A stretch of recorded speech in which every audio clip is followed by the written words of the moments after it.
Eccoci, siamo di fronte all'ospedale di Schiavonia, o meglio l'ospedale di Monselice, ospedale unico della Bassa Padovana, ormai operativo da qualche anno, ma che ha lasciato degli strascichi pesanti all'interno di tutto il territorio.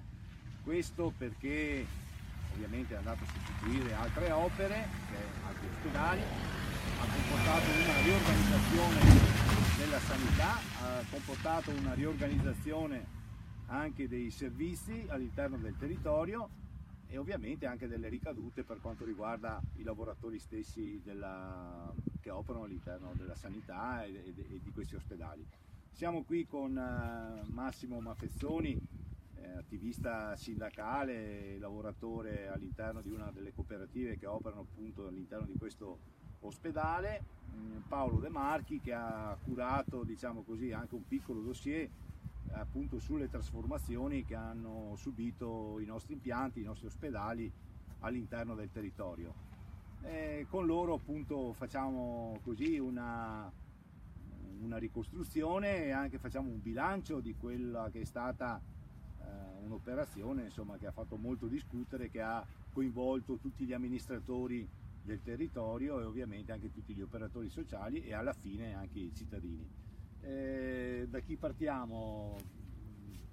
Paolo, sì, un po' un bilancio, sì, diciamo, sul positivo e il negativo, insomma. Sì, diciamo che questo ospedale è una delle ultime grandi opere di Giancarlo Galà e del suo sistema, diciamo, del project financing, che nel suo quindicennio di regno nel Veneto è riuscito a imporre un po' in tutte le province, con costi molto alti per le utenze. Cosa abbiamo perso con questo ospedale e cosa abbiamo guadagnato? Abbiamo un ospedale per gli acuti che abbiamo qui davanti, che ha intanto più di 180 posti letto in meno di quelli che avevamo prima. Prima avevamo 4 ospedali, almeno 4 ospedali in questa zona, per un'utenza molto vasta che riguardava più di 40 comuni, che riguarda più di 40 comuni, 4 ospedali, di cui uno, quello di Monselice, poteva essere tranquillamente potenziato come ospedale di punta e gli altri potevano essere collocati come ospedali specifici per alcune cure. Quindi avevamo un territorio che poteva essere integrato perfettamente dal punto di vista sanitario e ospedaliero, e invece siamo andati a fare questo tipo di intervento, che è un intervento che costa moltissimi soldi ogni anno e determina un buco enorme nel bilancio dell'USL e quindi anche difficoltà poi nella gestione e nella tenuta dei servizi. E sul fronte, diciamo così, dei lavoratori, delle ricadute che ci sono state, insomma, in questa riorganizzazione, sì, cosa possiamo parlare, Massimo? Cosa ha prodotto questo project financing? Sicuramente un ventaglio di molto maggiore rispetto a come era prima, di servizi esternalizzati e quindi dati in gestione al concessionario, da una parte, e dall'altra una sorta di, come dire, di subappalto, perché questo si è verificato di fatto con il project financing. Praticamente mentre prima l'azienda contrattava direttamente con le aziende in subappalto il servizio che veniva dato in appalto, adesso abbiamo l'USL che si interfaccia direttamente con il concessionario, che è Eugania Sanità. L'Eugania Sanità che ha costituito, perché è una sua diretta emanazione, una nuova società, la NOA Servizi Integrati, che di fatto è quella che fa i contratti di appalto con le aziende che poi dopo forniscono fattivamente il servizio all'interno dell'ospedale. Stiamo parlando di una trentina di servizi esternalizzati, insomma. Questi passaggi, praticamente siamo passati da un unico passaggio dove comunque l'USL faceva le gare d'appalto e quindi in qualche misura erano vincolate ad alcuni criteri per la concessione in appalto, ad appalti diretti che vengono fatti da questa Noasi con le aziende in appalto, dove non c'è nessun tipo di controllo o di criterio, insomma, per garantire anche i lavoratori o come prima veniva fatto. E questi tre passaggi di fatto cosa comportano? Che per strada si perdono sicuramente risorse economiche, per strada si perde sicuramente la qualità del servizio, si perde sicuramente la qualità del lavoro per le persone che poi dopo fattivamente garantiscono il servizio negli ospedali. Questo è il quadro un po' in generale di come è andata a cambiare anche negli anni la vita dei lavoratori, aggravata nel corso di questi ultimi anni anche dalle varie spending review che hanno ridotto ulteriormente il servizio e anche le condizioni cariche di lavoro sul personale, eccetera. Ecco, l'altro aspetto così, insomma, che potevamo toccare, insomma, con questo nuovo stabilimento, chiamiamolo, no? Fatto in aperta campagna in un territorio che si era fino a questo momento salvaguardato e che più che rispondere ad una logica di campanilismo, insomma, no? Visto che ha un pezzo nel territorio del comune di Este e un pezzo nel territorio del comune di Monselice, diciamo che era stato visto come propedeutico rispetto ad uno sviluppo del vecchio stile, insomma, no? Di cementificare un'area, insomma, no? Che abbiamo visto è un'area prettamente agricola e, come abbiamo potuto anche osservare dalle immagini precedenti, siamo in un'area dove non c'è nulla e ovviamente questo sta comportando delle difficoltà molto grosse legate ai collegamenti. Mi ricordo, Paolo, Mario, se poi vogliamo anche riprendere, insomma, doveva esserci il famoso SFMR, sì. La fermata, queste cose qua, e in realtà tutto questo non c'è stato, sta creando pesantissimi disagi per l'utenza, insomma, no, questa cosa, e in più è stato visto come volano adesso dove siamo noi in questo istante. C'era il progetto, insomma, no, di una strada che andrebbe a collegare da qui alla statale 16, attraversando quindi terreno vergine e terreno agricolo, per vedere attorno la costruzione di alberghi e altre strutture ricettive. C'è una megalomania, insomma, no, che ha contraddistinto gli amministratori di questo territorio, che produrrebbe degli effetti nefasti. Su questo anche, Paolo, no, possiamo un po' Sì. agganciarci. Sì, quando pubblicizzarono quest'opera,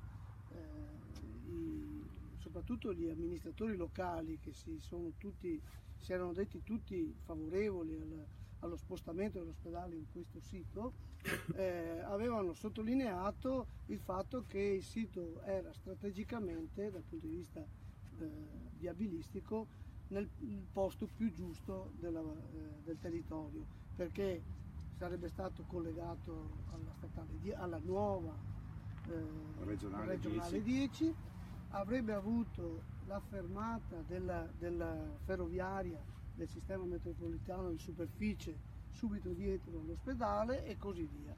In realtà la regionale 10 non è mai decollata e non decollerà per i prossimi decenni, perché i costi sono altissimi e l'opera è ferma sostanzialmente a Carceri, quindi un'opera inutile. Questa che abbiamo qui dietro è una strada diciamo provinciale, quindi una strada che ha una capienza, una capacità di percorrenza molto limitata, e la metropolitana in superficie è ormai una chimera di cui non parla più nessuno, cioè è stato un pozzo senza fondo di soldi, senza avere mai realizzato nessun tratto se non la stazione di Dono. Peraltro poi i soldi sono stati stornati sull'alta velocità ferroviaria e quindi non vedo quando arriverà.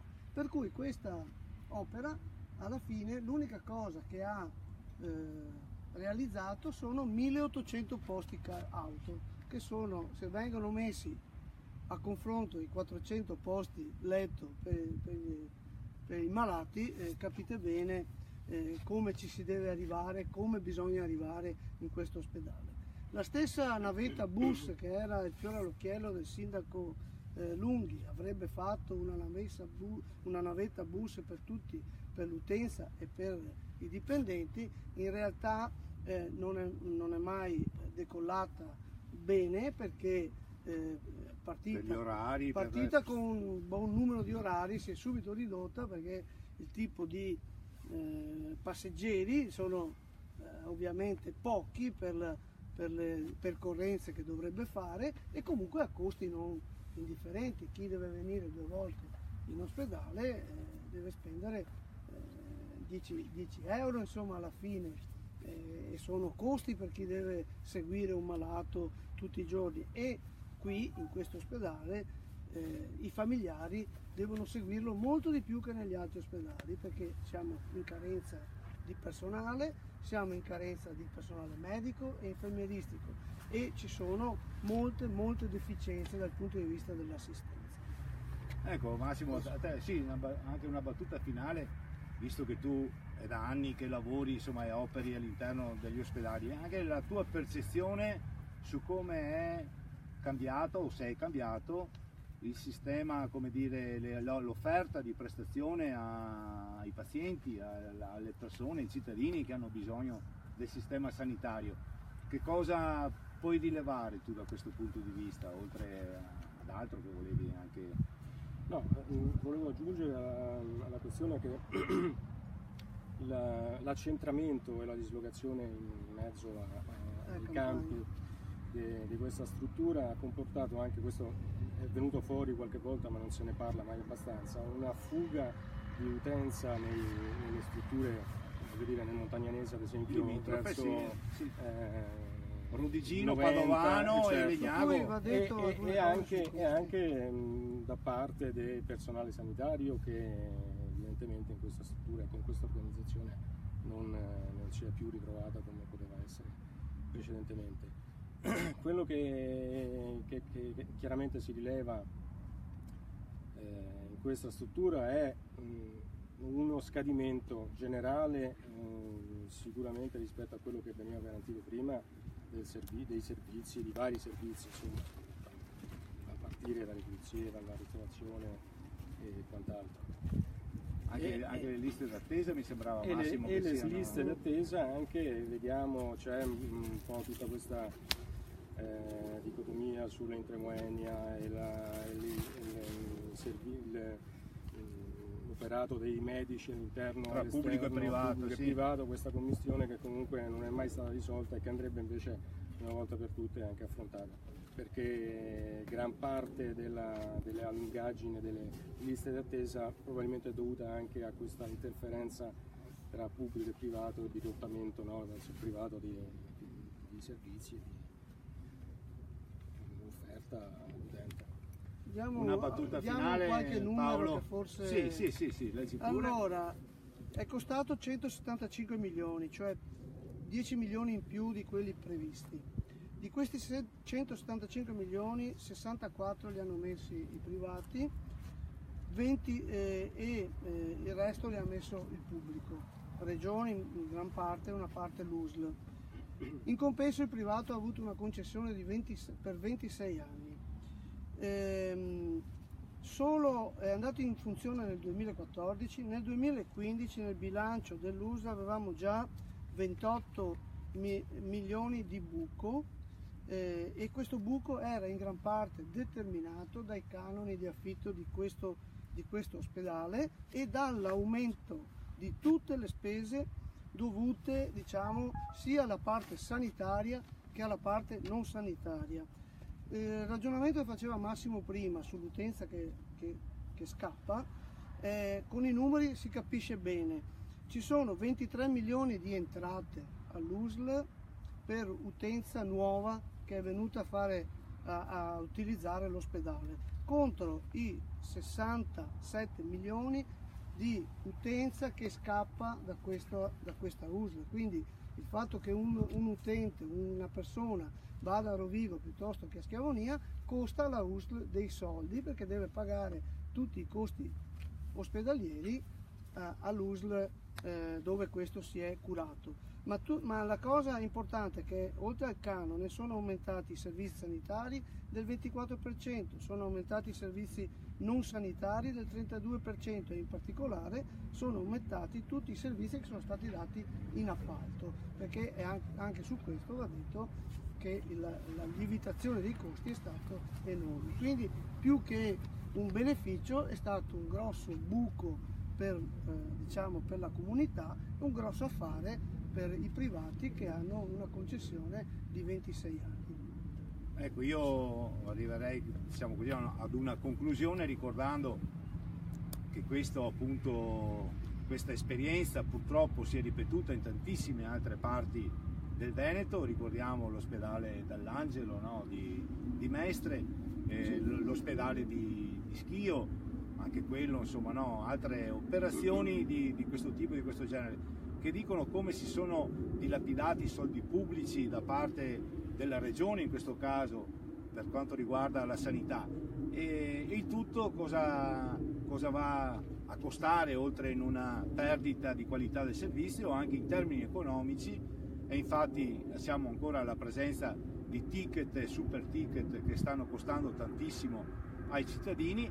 Ricordiamo che nel programma di Liberi e Uguali c'è un ragionamento di fondo molto importante, che è appunto quello di una sanità come servizio, di una sanità accessibile a tutti.